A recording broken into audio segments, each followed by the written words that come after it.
let's look at Zimbabwe. Let's not underestimate the people of Zimbabwe. If you look at the demonstrations that took place this week and part of last week, peaceful demonstrations. Thousands of people came out. Zimbabweans are very politicized people. Zimbabweans, because of what we have been through, we understand the issues. Which is why you did not see any violence, no looting during the demonstrations. Incredible. Let's not underestimate the Zimbabweans. Let's not underestimate the Incredible. Zimbabweans. In fact, talking about that, what was really behind seeing an army that is very, very disciplined this time, very civil, and also the ordinary people in the streets of Harare, despite the fact that we're talking about an environment where people are so poor, not reports of any looting at all? Well, first of all, you must realize we're dealing with two issues here. While the Zimbabweans may have wanted change, we, as African people, as Zimbabweans, we also respect our elders. They still respect Mugabe.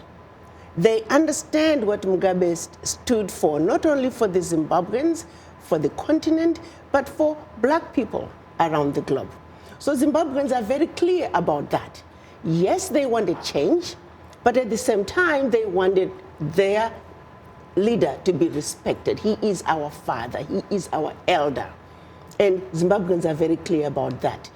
So, which is why they stood up, they let the president know that it was time for change.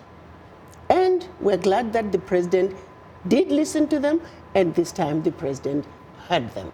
Let's not misunderstand the Zimbabweans, and the leadership that's getting ready to take the reign, they also understand the issues. Let's not misunderstand the Zimbabweans. Zimbabweans are far advanced when it comes to understanding the issues and being politicized. It's very interesting that you keep saying Zimbabweans, and yet there are some people who will say, wait a minute, this was not really a Zimbabwean people's uprising.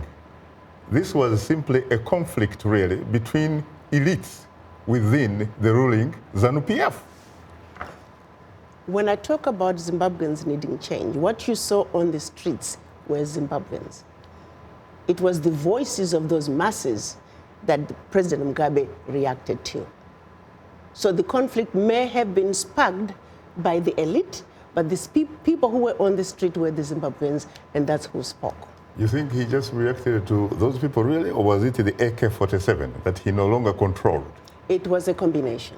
And the diplomatic problems that he faced, because frankly, he didn't seem to have support from almost anywhere except probably Uganda and some very few countries. Again, the writing was on the wall and had been for a while. So all I'm saying is the Zimbabweans understood the issues. They came out, they voiced their opinions through their masses, and the president saw them and he listened.